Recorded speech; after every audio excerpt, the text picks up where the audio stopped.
আসসালামু আলাইকুম। আপনারা সবাই কেমন আছেন? আলহামদুলিল্লাহ আমি ভালো আছি। আজকে দুপুরে খাওয়ার পরে আমরা সবাই একটু বের হয়েছিলাম। বের হয়ে আমরা একটি অটোরিকশা নিই। অটোরিকশা চড়ে যাচ্ছিলাম। তো রাস্তার দুপাশের দৃশ্য অনেক সুন্দর ছিল।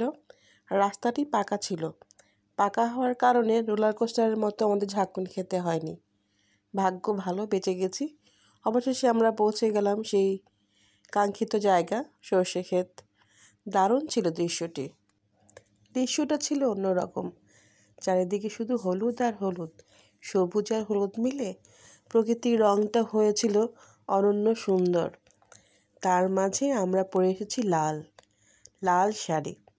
আমাদের মনে হয়েছিল যে হলুদের মাঝে হয়তো লাল শাড়িটি সুন্দর লাগবে। আপনারা কি কখনো সর্ষে ক্ষেতে গিয়েছিলেন? সেখানে কি দেখেছেন লাল শাড়ি পরলে কেমন লাগে? বা কী রঙের শাড়ি পরেছিলেন বা কী রঙের শার্ট পরেছিলেন জানাবেন। আচ্ছা, তারপর আমরা যখন ছবি তুলছিলাম, দেখছিলাম আশেপাশের যারা লোকজন ছিল তারাও খুব সাবধানে ছবি তুলছিল। কারণ সর্ষে ক্ষেতের তো ক্ষতি করা যাবে না। আমাদের সামান্য ছবি তোলার কারণে কেন আমরা অন্যের ক্ষতি করব? বাগানের যে মালিক ছিল সে দাঁড়িয়েছিল, বলছিল আপনারা ছবি তুলেন তাতে কোনো সমস্যা নাই, কিন্তু আমার ক্ষেতের কোনো ক্ষতি করবেন না। যারা যারা এসেছিল দেখলাম সবাই তার কথা মতো চলছিল। কেউ কোনো ফুলের কোনো ক্ষতি করছে না, গাছের কোনো ক্ষতি করছে না, সুন্দর ছবি তুলে যাচ্ছে। আমরাও তাই করেছি। কেন আমাদের সামান্য ছবি তোলার কারণে অন্যের ক্ষতি করব আমরা? চারিদিকে হলুদ আর হলুদ, আর হলুদের মাঝখানে ওই যে সূর্যটা ডুবছে, সূর্যটা হালকা লাল আভা ছড়িয়ে যাচ্ছে। মনে হচ্ছিল হলুদের মাঝে লাল ডুবে যাচ্ছে। তার উপর আমরা শাড়ি পরেছিলাম লাল শাড়ি। কি সুন্দর না লাগছিল। আসলে নিজেকে খুব সুন্দর ভাবতেই ভালো লাগে।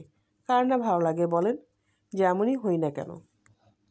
সারাদিনে কত যে কথা বলি তার কোনো হিসাব থাকে না, এবং কথাগুলো বলতে গেলে কোনো কিছু হিসাবও করতে হয় না, কীভাবে বলবো, কেমন করে বলবো।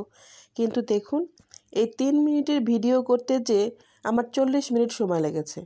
হয়তোবা অনেকে এক্সপার্ট, অনেকে খুব তাড়াতাড়ি পারে, কিন্তু আমি আসলে পারি নাই। ভাবি যে কী বলতে হবে, মানে এমন হয়ে যায় মনে হয় কোনো কথাই খুঁজে পাই না। তারপরে কি আর করা, আমরা ঘোরাফেরা করে সন্ধ্যা যখন হয়ে যায় তখন আমরা আবার অটোরিকশা উঠি, উঠে বাসার উদ্দেশ্যে রওনা দিই। এরপরে আমরা একটা দোকানে বসে চটপটি খাই, ফুচকা খাই, তার রেসিপিটাও আমরা নিয়েছি। আল্লাহ হাফেজ।